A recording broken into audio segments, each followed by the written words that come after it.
বাৎসল্য মাধুর্য বিভিন্নভাবে ভগবানকে ভক্তগণ আস্বাদন করেছিল। এদের মধ্যে সনকাদি চতুষণ, সনক সনন্দন, সনাতন, সনত কুমার আদি চতুষণ, তাদেরকে সনকাদি চতুষণ বলা হয়। এরা শান্ত ভাবনায় নৈমিষারণ্যে বসে বসে ভগবান শ্রীকৃষ্ণের কথামৃত শুনতে শুনতে ভগবানের কথা চিন্তা করতে করতে তারা ভগবানকে পেয়ে গেল। হরি বল। দাস্যভাবে ভগবানকে হনুমান লাভ করলেন, যিনি রাম সীতার দাস, যিনি ভগবান রামচন্দ্রের দাসত্ব করেছেন। দাস্যভাবে যে আমার প্রভু হচ্ছেন ভগবান রামচন্দ্র, আর আমি তার দিন থেকে দিনহীন ভগবানের চরণ সেবক দাস। এই দাস্য ভাবনা নিয়ে গোবিন্দ পেলেন, রামচন্দ্রকে লাভ করলেন, নিজের বুক চিরে দেখিয়ে দিলেন যে তার বুকে রাম এবং সীতাকে তিনি ধারণ করছেন। সক্ষভাবে ব্রজে অকালগণ ভগবানকে পেল, সক্ষভাবে অর্জুন ভগবানকে পেলেন। মাধুর্য ভাবনা নিয়ে শ্রীমতী রাধারানী ভগবানকে পেলেন, বাৎসল্য ভাবনা নিয়ে মা যশোদা ভগবানকে পেলেন। ওরে বাৎসল্য ভাবে পেয়ে যশোদা ছিল পুলকের দম কিঞ্চিত লঙের দায়। ওরে বাৎসল্য ভাবে পেয়ে যশোদা ছিল পুলকের দম কিঞ্চিত লঙের দায়। ওরে বাৎসল্য ভাবে পেয়ে যশোদা ছিল পুলকের দম কিঞ্চিত লঙের দায়।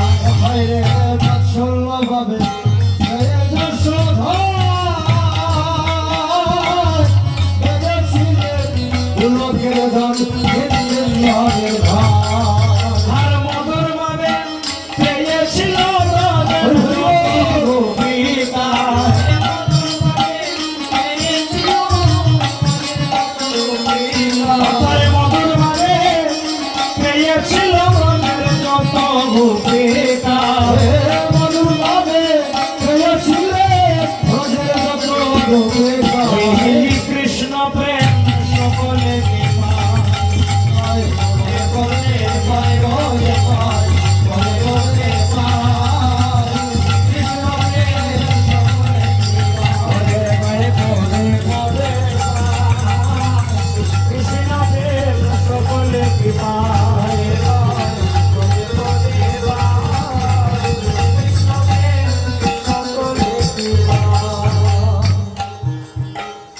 মা যশোদা জগৎপতি ভগবান শ্রীকৃষ্ণকে পুত্র রূপে লাভ করেছেন, কিন্তু সামান্য ননি চুরি করেছেন বলে ওই গোলকের দল, ওই গোলকপতি শ্রীকৃষ্ণকে মা যশোদা গাছে বেঁধে রেখেছেন।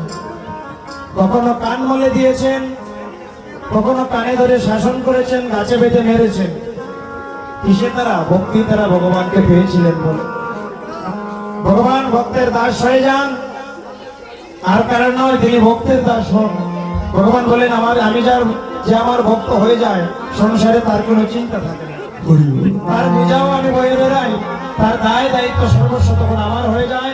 তার নিজের বলতে তখন কোনো চিন্তা থাকে না, তার সমস্ত চিন্তা তখন আমার হয়ে যায়। মা যশোদা গোপালকে বাঁধেন, কিন্তু বাঁধতে পারেন না। কিন্তু ভগবান যদি নিজে ধরা না দেন, ভগবান যদি নিজে ধরা না দেন, তাহলে কোনো কেউ কিন্তু তাকে বাঁধতে পারে না। তিনি শুধুমাত্র প্রেম দূরে ভক্তি দূরে বাধা পড়েন। মা যশোদা বারবার গোপালকে বাঁধতে যান, কিন্তু দড়িটা 2 আঙুল ছোট হয়ে যায়। ভক্তগণ একটা কথা লক্ষ্য করবেন, মা যশোদা বারবার গোপালকে বাঁধতে যান, মাত্র 2 আঙুল ছোট হয়। যারা দামবন্ধন লীলা 2 আঙুল ছোট হয়ে যায়। 2 আঙুলের জন্য মা যশোদা 5-7 লম্বা দড়ি আনেন, তারপরে 2 আঙুল ছোট হয়। আরেকবার তার মাথায় আরেকবার দড়ি জোড়া দিলেন, তারপরেও 2 আঙুল ছোট হয়। যত দড়ি নগরে ছিল সমস্ত দড়ি ব্যবহার হয়ে গেছে, কিন্তু মা যশোমতি গোপালকে আর বাঁধতে পারেন না, শুধুমাত্র 2 আঙুলই ছোট হয়। হরি বল। 1 হাত ছোট হতে পারত, 2 হাত ছোট হতে পারত, 4 আঙুল 5 আঙুল ছোট হতে পারত, মাত্র 2 আঙুল ছোট হলো। তো শাস্ত্র বললেন এত কিছু থাকতে 2 আঙুল কেন বারবার ছোট হয়? এই জন্য ছোট হয়, যতক্ষণ পর্যন্ত ভক্তি এবং ভক্তিপূর্ণ আত্মনিবেদন না আসছে, গোবিন্দের চরণে যতক্ষণ নিবেদন না আসছে, ততক্ষণ কেউ গোবিন্দকে বাঁধতে পারে। নববিধা ভক্তির সর্বশেষ স্তর হচ্ছে আত্মনিবেদন। ভগবানের চরণে নিজের আত্মাকে বিকিয়ে দাও, সমর্পণ করে দাও, ভগবান তোমার হয়ে যাবে। তুমি তাকে বাঁধতেও পারবে, তাকে নিয়ে খেলতেও পারবে, যা খুশি করতে পারবে। যখন ভক্তি এবং আত্মনিবেদন এই দুইটা জিনিস যখন আসলো, মা যশোমতী যখন সমর্পণ করলেন যে বাবা আমি আর পারছি না, তখন মা যশোদার ক্লান্তি থেকে শ্রান্তি থেকে মা ঘেমে গেছেন গোপালকে বাঁধতে গিয়ে। গোপালের মনে বড় এবার দয়া হলো, বললেন মা আমি আবার তোমার বন্ধনে আবদ্ধ হবো। আর মাধুর্য ভাবে শ্রীমতী রাধারানী আদি যত ব্রজের গোপীগণ তারা গোবিন্দকে আস্বাদন করেছেন। গোবিন্দকে নিজের দেহ মন প্রাণ সমস্ত সর্বস্ব সমর্পণ করে দিয়ে গোবিন্দকে তারা আপন করেছেন। আরে বাৎসল্য ভাবে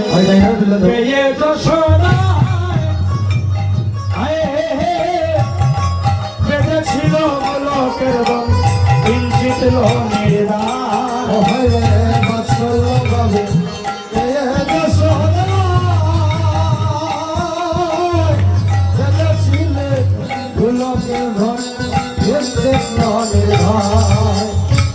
মধুর ভাবে পেয়েছিল যত গোপীরা, মধুর ভাবে পেয়েছিল ব্রজের যত গোপীরা, মধুর ভাবে পেয়েছিল ব্রজের যত গোপীরা।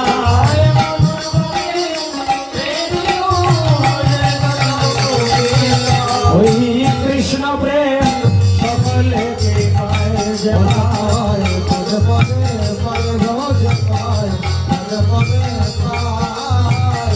কৃষ্ণ প্রেম সকলে পদে পদে পায়, পদে পদে পায়, কৃষ্ণ প্রেম সকলে পায়।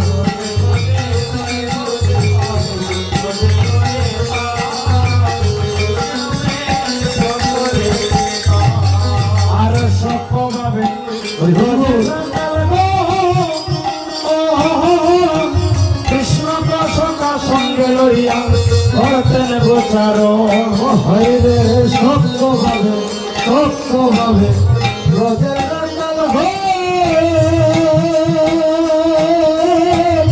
কৃষ্ণ সখা জনে তারা করতেন গোচারণ, সত্য ভাবে ব্রজের কৃষ্ণ সকাশনে তারা করতেন গোচারণ, হইরে সত্য ভাবে ব্রজের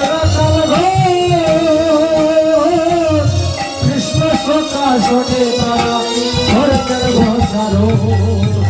মিষ্ট ফল উচ্ছিষ্ট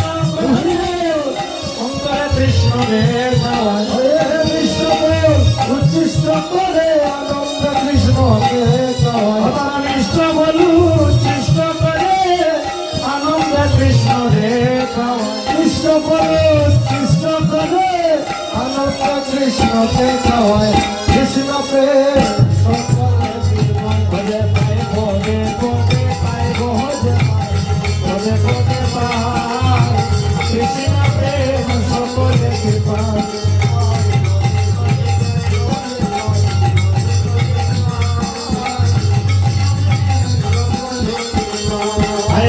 কোথায় কৃষ্ণ করুণা সিন্ধু,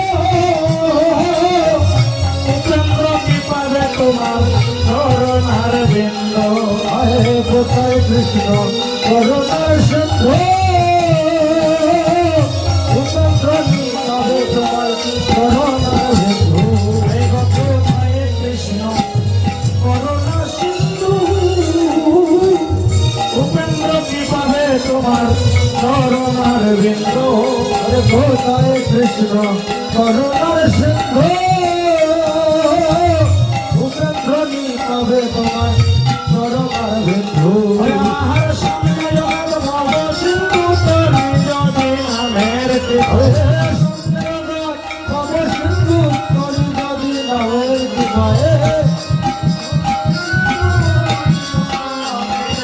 বলে সঞ্জয় খবর শুনু কবি নদী কবর কৃষ্ণ প্রেম সকলে পদে পদে পায় পদে পদে পদে কৃষ্ণ প্রেম সকলে।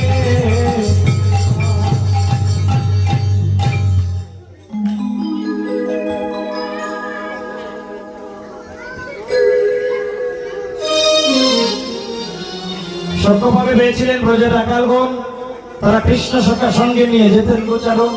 মিষ্ট ফল আগে নিজে খেয়েছে, নিজে খেয়ে সেই ফলটা কৃষ্ণকে দিয়েছে। একেবারে সত্য ভাবনা, বন্ধু ভাবনা, কেউ বড় না কেউ ছোট না, কৃষ্ণ আমার ভাই, কৃষ্ণ আমার বন্ধু, কৃষ্ণ আমার সখা, এই ভাবনা থেকে ব্রজের রাখালগণ কৃষ্ণকে পেল। তারা আগে ফলটা নিজে খেয়েছে।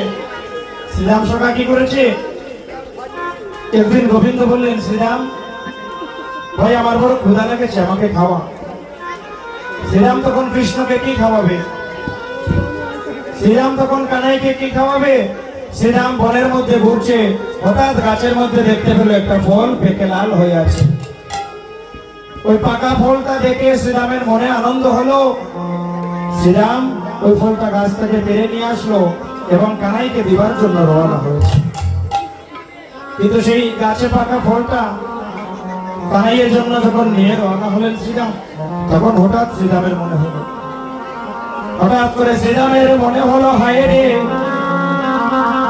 এই ফলটা হচ্ছে বনের ফল, আর এই বনের ফল বিষ ফল নাকি অমৃত ফল?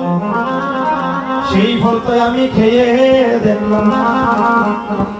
এই বনের ফল যদি অমৃত না হয়, বিষ ফল হয়, আর এই বিষ ফল যদি আমি আমার ভাই কানাইকে খেতে দে, তবে তো বনের বিষ ফলকে আমার ভাই কানাই যদি মরিয়া যায় রে, তবে তো জন্মের মতো কানাইয়ের চরণের ছাড়া হয়ে যাবে। তাই এই বনের ফল আগে আমি খাবো। যদি এই বনের ফল বিষ ফল হয়, সেই বিষ ফল খেয়ে যদি আমি মরে যাই, আমার ভাই কানাই আমাকে বাঁচাতে পারে। কিন্তু আমার ভাই কানাইয়ের কোনো কিছু হয়ে গেলে তো আমরা কানাই ভাইকে বাঁচাতে পারবো না। জনমের মতো কানাইয়ের চরণের ছাড়া হয়ে যাবে। এই ভাবনা থেকে আগে খেয়েছেন, আগে খেয়ে তবে সেটা ভগবানকে দিয়েছেন, অমৃত নাকি বিষ। আমরা তো অনেকে ভগবানকে ভোগ নৈবেদ্য অর্পণ করি, রান্না করা ভোগ ভগবানকে দেই, কিন্তু যখন আমরা প্রসাদ খেতে যাই, আমরা যখন প্রসাদ পেতে বসি, তখন হঠাৎ দেখা গেল ৩-৪টা তরকারির মধ্যে 2টার মধ্যে লবণই দেওয়া হয়নি। তখন দেখা গেল 3-4টে তরকারি রান্না হলো, ওখানে 2টায় লবণই দেওয়া হয়নি, কিন্তু ভগবানকে তো ভোগ দিয়েছি। প্রসাদ পাবার সময় আমি লবণ ছাড়া খেতে পারি না, লবণটা মিশিয়ে খেয়ে নিলাম। ভগবানকে লবণ ছাড়া খাওয়া না। সকারা কি করতেন? সকারা আগে নিজে খেয়েছে, স্বাদ বুঝেছে, পরে গোবিন্দকে দিয়েছে। এটা অমৃত না বিষ তৈরি করলাম, যদি বিষ হয় আমি মরে যাই, ক্ষতি নাই। শ্রীরাম সখা ভেবেছেন, কিন্তু আমার ভাই কানাইয়ের যদি কিচ্ছু হয়ে যায়, আগে নিজে ফল খেয়ে দেখেছে সেটা বিষ নাকি অমৃত। অমৃত হলে কানাইয়ের পেট ভরবে, কিন্তু বিষ হলে কানাই মরে যাবে। তাই আগে নিজে খাবো, বিষ হলে আমি মরবো, আর অমৃত ফল যদি হয় তবে সেই ফলটা কানাইকে খেতে দেবো। এটা করে সেই ফলটা কানাইকে দিয়েছে। সত্য ভাবনা, এই ভাবনা করে তারা ভগবানকে পেয়েছেন। ভগবান মহাদেবকে বললেন, আপনি কৃষ্ণ প্রেম আজকে পাবেন না, কারণ তিনি নারী সেজে রাসমঞ্চে গিয়েছেন। যখন দেবী পার্বতী বললেন যে প্রকৃতি না হলে ভগবান পাওয়া যায় না, প্রকৃতি স্বভাব হতে হয়, তো শিব শঙ্কর চিন্তা করলেন তাহলে শাড়ি পরলেই তো নারী হওয়া যায়, নারীর বেশ ধারণ করলে নারী হওয়া যায়, তাই না? শাড়ি পরে নারী সাজলেন, কিন্তু শাড়ি পরলেই কি আর নারী হওয়া যায়? স্বভাবে যদি কেউ প্রকৃতি না হতে পারে, বেশভূষা পরিবর্তন করে কি লাভ? স্বভাবে যদি কেউ ভক্ত হতে না পারে, তবে ভক্তের বেশ ধারণ করে সারা জীবন ঘুরে বেড়ালে কি লাভ? জন্মাবধি মালা তিলক করেছি, জপমালার আধারি গলায় ঝুলিয়েছি, ধুতি পাঞ্জাবি পরে ভক্ত সঙ্গ করেছি, কিন্তু আজকে পর্যন্ত স্বভাব পরিবর্তন করতে পারলাম না।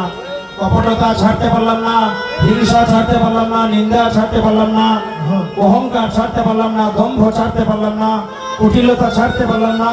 তবে কি কাজ আমার এই বেশভূষা? তেমনি মহাদেব, অন্তর থেকে কামনা যদি না ছাড়তে পারো, তুমি না শাড়ি পরে নারী সাজলে কোনো লাভ হবে না। প্রকৃতি স্বভাব ধারণ করতে হবে, প্রকৃতির বেশ নয়, স্বভাব হচ্ছে মূল। কিন্তু তিনি ধরা পড়লেন, কারণ তিনি নারী সেজে ছলনা করে দিয়েছেন। ধরা পড়ার পরে গোবিন্দ, মহাদেব গোবিন্দের চরণে মিনতি করলেন, তবে আমি কি কৃষ্ণ প্রেম পাবো না? অবশ্যই পাবেন, কেন পাবেন না? তবে এই যুগে হবে না, এই কলি যুগে আপনি কৃষ্ণ কৃপা কৃষ্ণ প্রেম পাবেন না। তবে আমি আপনাকে কথা দিলাম, আসন্ন কলি যুগে আপনি যেদিন শান্তিপুরী নাথ হয়ে যাবেন, অদ্বৈত হয়ে তুমি যাবে, আমি সেদিন গৌর হয়ে যাব। সেদিন আমরা সকলে মিলে এই রাসরসের ফল হবে, গোলকের ব্যঞ্জন হবে, হরিনাম সংকীর্তন নদিয়ার দ্বারে দ্বারে সেদিন আমরা বিতরণ করে দেব। হরে পুরাইতে অদ্বৈতের বাসনা, পুরাইতে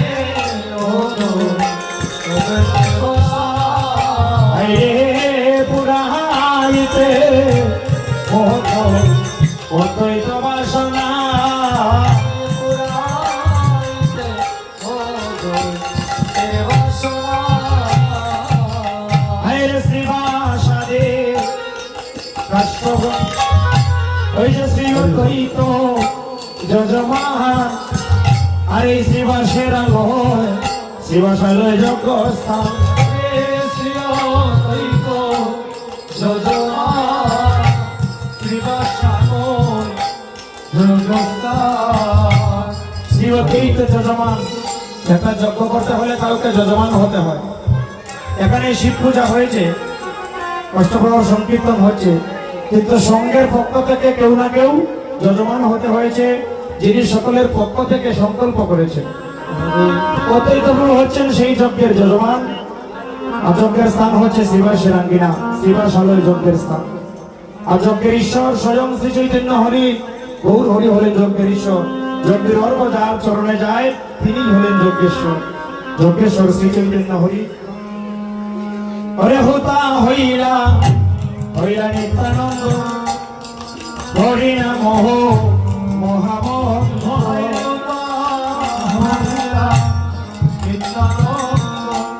হরে নাম মহামন্দ।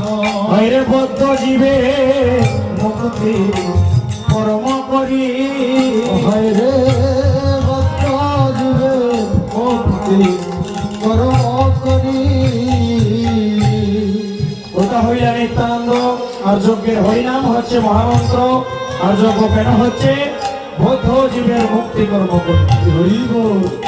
জীব দুই প্রকার, একটা হলো মুক্ত জীব, যে ভগবানের চরণে আশ্রয় পেয়েছে, আর একটা হলো আমরা হচ্ছে সেই বদ্ধ জীব, যারা এখনো ভগবানের কাছে যেতে পারি নাই, এখানেই বসে আছি, আমরা হচ্ছে সেই বদ্ধ জীব। আর হরিনাম যজ্ঞ কেন হচ্ছে? ওই বদ্ধ জীবেরা যেন হরিনাম প্রেমরসে মত্ত হয়ে নামের প্রেমের বন্যায় তারা যেন ওই গোবিন্দ চরণ করতে পারে। হরে বদ্ধ জীবে মুক্তি পরম করে, হরে বদ্ধ জীবে মুক্তি পরম করে। বদ্ধ জীব মুক্তি পাবে হরিনাম সংকীর্তনে। যেমন করে জল মুক্তি পায় যেদিন সাগরে যায়, জল যেদিন সাগরে গিয়ে পৌঁছায় সেদিন জলের মুক্তি হয়, তার গতিও লাগে না, সে পুকুরেও আটকে থাকতে হয় না, সে সাগরে চলে যায়, অসীমের মধ্যে গিয়ে মিশে যায়। কিন্তু যারা বদ্ধজীব এবং যারা বদ্ধ বাড়ি, পুকুরের জল, বিলের জল, ঝিলের জল, এরা কেমন করে মুক্তি পাবে? মহাজন বললেন, যে সময় বন্যা হয়, যখন বন্যা হয়, বন্যা হলে বিলের জল, ঝিলের জল, পুকুরের জল, ডোবা নালার জল, কুয়ার জল, সকল জল একত্রে মিলিত হয়ে সেই জল সাগরে চলে যেতে পারে। ঠিক তেমন করে যেদিন হরিনামের বন্যা হয়, হরিনামের বন্যা যে বদ্ধ জীবের গায়ে লাগে, এই হরিনাম প্রেম বন্যায় তারা কৃষ্ণ কৃষ্ণ চরণ লাভ করে। হরি হরি বল। ওরে বদ্ধ জীবের মুক্তি কর্ম করে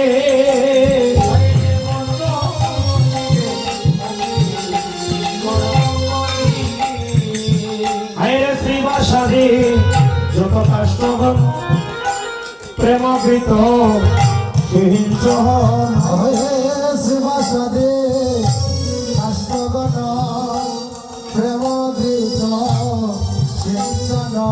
হায়রে শ্রীবাসাদি কাষ্টগণ আর প্রেমকৃত হিংস।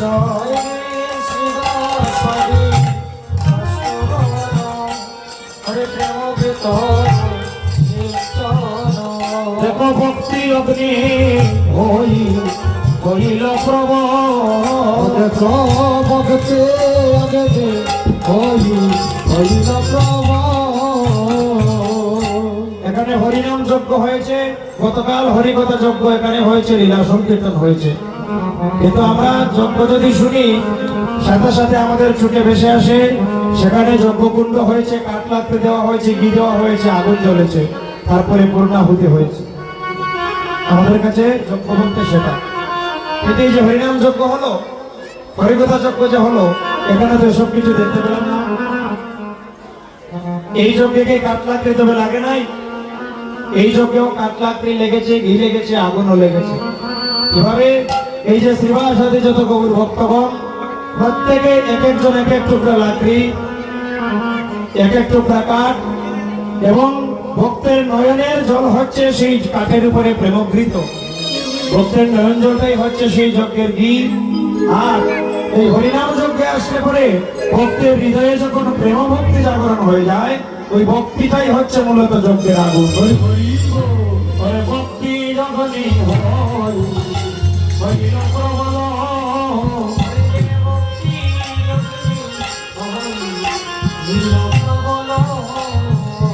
আরো অন্য দুর্বা সোনা কর্ম ওই দেবার সোনা কর্মা ধর্ম। অন্য দুর্বা সোনা কর্ম হে দেবার সোনা ধর্ম ধর্ম। হইরে বর্ষ হইল ইত্যাদি সকল